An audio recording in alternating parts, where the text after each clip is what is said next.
Hey everybody, Unstable Gamer here, and welcome back to Marvel Future Revolution. In this video, we're going to be taking a look at my top 10 mid-game tips and areas that I feel are important to focus on once you get to this point. But first, before we jump into that, if you're just now finding this channel and you want to stay up to date with this and only this, consider hitting that subscribe button so you don't miss out.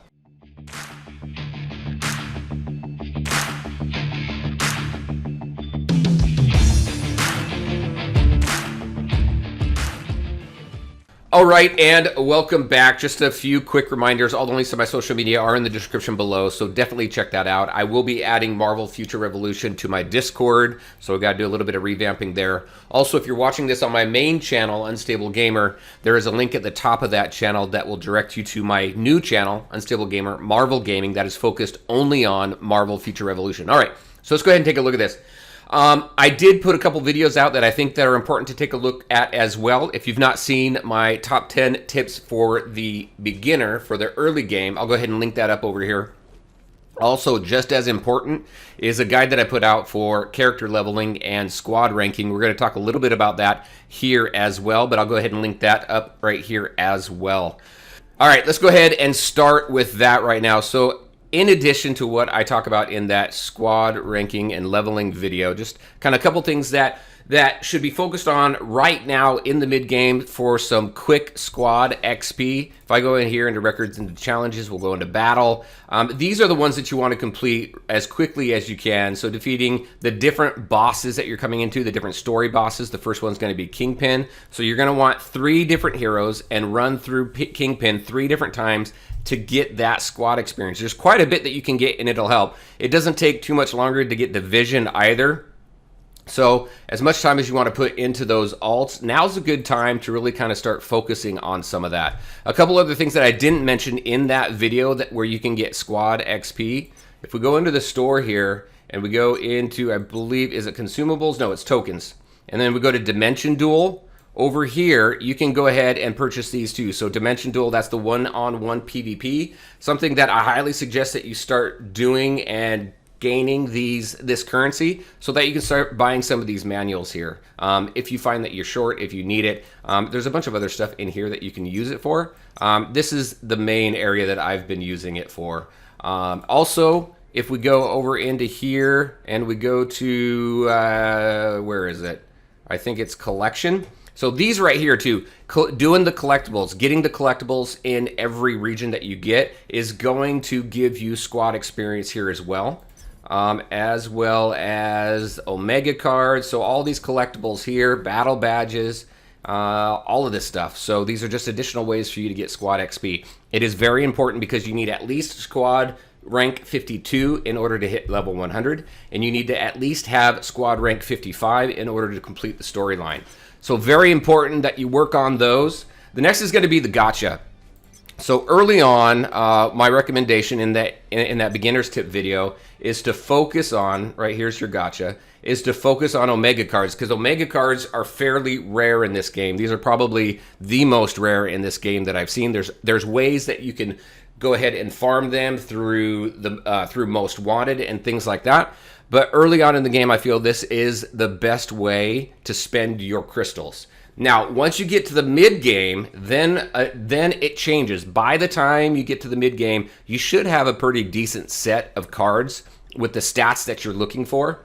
So then I switched it up. Then I started farming this. I started farming the gear, and the reason for that is because of gear enhancement and everything that you're really going to need to focus on to strengthen your character so you can get through the tougher battles. Once you hit Midgardia, the battles get much more difficult. The first half of the game is pretty easy for the most part. You can auto a lot of that. But once you hit Midgardia, then it's much more difficult. Plus, the side quests give a lot more experience too at that point. So you definitely want to prepare for that. So since we're talking about that, let's go ahead and talk about gear. We're going to go over to here, click that, go to Enhance Costumes. Enhancing your gear is extremely important at this point because, again, you want to improve your stats, you want to have more health, more defense, more attack, so that you can get through the tougher portions of the game. Now, when you're here, what you're going to have, see, I dismantle anything that's a 1 or 2 star. Anything that's a 3 star, then I go ahead and I save. So right now, I'm going to go ahead, put this here to register, and then you need 5 additional pieces of gear of the same star level, which I don't have. I'm just going to throw these in here. And you need these down here. So these Convergium in order to enhance your gear. Right now, I've enhanced 3 pieces of my gear up to 5-star. I'm working on, as soon as I get more 3 stars, I'll be able to focus on getting more 4 stars so I can go ahead and get my 4-star here up to a 5-star. It takes time, which is why you really want to start focusing on this in the mid game. I don't feel it's as important in the early game because the 1 and 2 stars, you're just going to spend a lot of resources. You can if you would like. I just felt that it was better focused once we hit the mid game. All right, so with the Convergium, farming those, you get those from dismantling gear. You also can find them in the world as you're doing your quests. You'll see the Convergium out there. You can go ahead and collect those. Also, you can get them here in the store. I think it's consumables. Yeah, right over here. Now, these cost crystals as well. I think this is something more towards the end game. I do have end game tips that I'm going to be bringing out as well. But right now, I don't know that I would necessarily save crystals. Unless you don't mind spending money on the game, unless crystals are not an issue for you, then feel free. It's definitely going to help you upgrade and enhance your gear much, much faster. All right, so gear, very, very important. Let me just go into my character here really quick. And it's just these stats here are very important. Like right now, the gear that I currently have, it gives me a bonus to my gravity bomb, which is if you have any gear that gives you bonus to a specific skill, it's always good. It's always good to equip that skill so that you're not wasting that bonus. Also, the workshop. When you get over here, as far as the workshop goes, this takes a lot of time. Now you can craft region gear, and you want to farm region gear from the different regions. They're just regular drops from mobs. You don't need to go looking for them. You can even just find an area in the map that constantly spawns and just auto attack everybody, and then just farm your region material that way. And what I'm talking about for region material is this stuff right here. So this right here is specific for Xanderth costumes. This is for Hydra Empire. I'm working on my Midgardia gear for this, but understand that there is a low chance to acquire a Midgardia costume. So it is extremely rare that you're going to get it. You're going to use all these materials, the same materials that you're going to use for enhancing your gear. These are the only 2 materials. These 2 materials, I believe, are specific to the workshop. These 2 pieces right here. Obviously the region material and then this right here. But these other 2, this Convergium stuff, is really needed for enhancing your gear as well. So there's a balance there. I think this is more towards endgame stuff, but wanted to make sure that you understand that you have a very low chance of getting Midgardia gear there. You also get region gear from the equipment pulls that you do, the draws, the Getcha. So you have a chance to get that from there. That's where I got a couple pieces.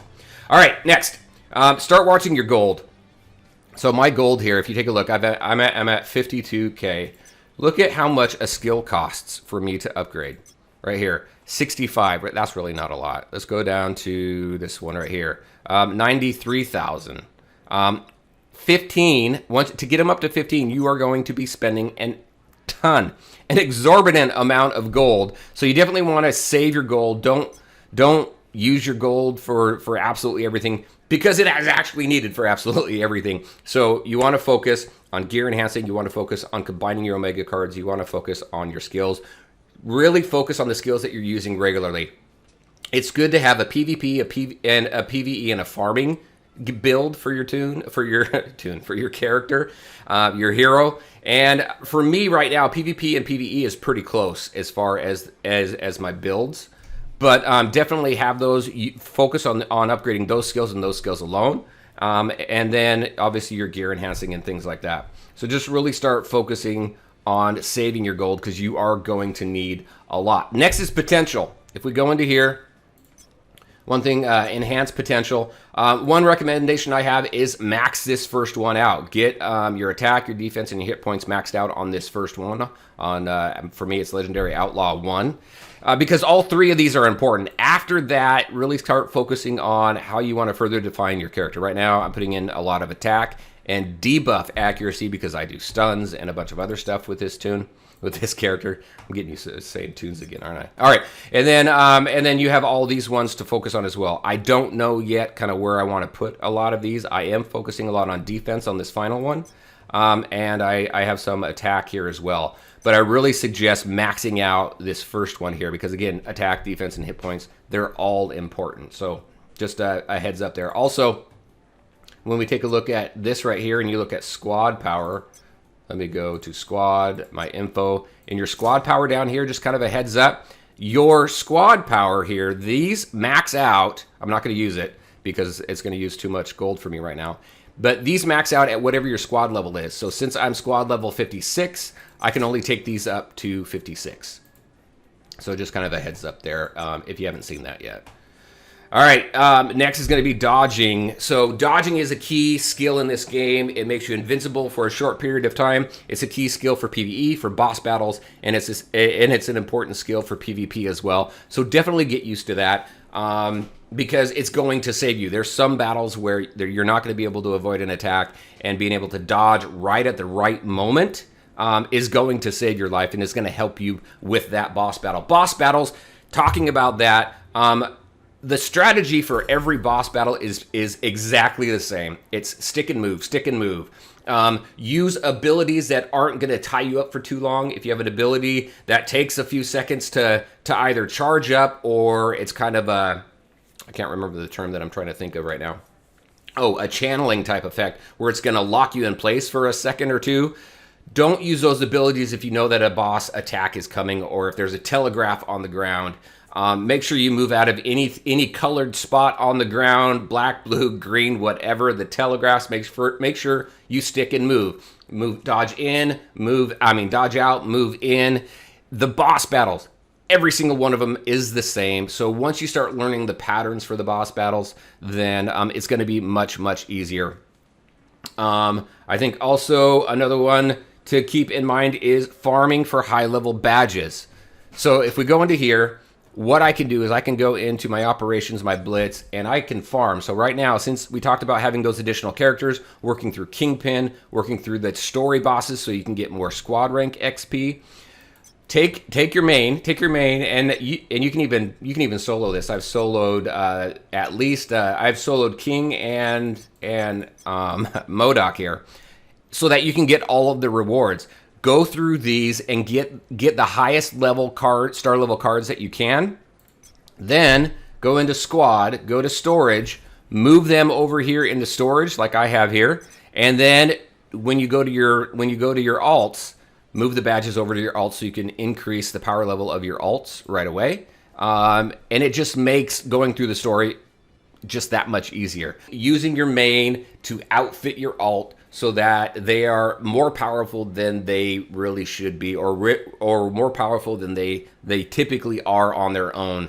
So it's just a way for you to go ahead and really max out your alts as quickly as you can to get through the story and stuff even quicker. And now that you have your squad level, once you squad level to 55 after you beat the story and everything, then you don't have the squad ranking that's going to block you anymore. You can just go straight through everything, and you don't need to worry about squad rank. Squad rank does go up to 100, so we've got plenty of room to continue to work on that.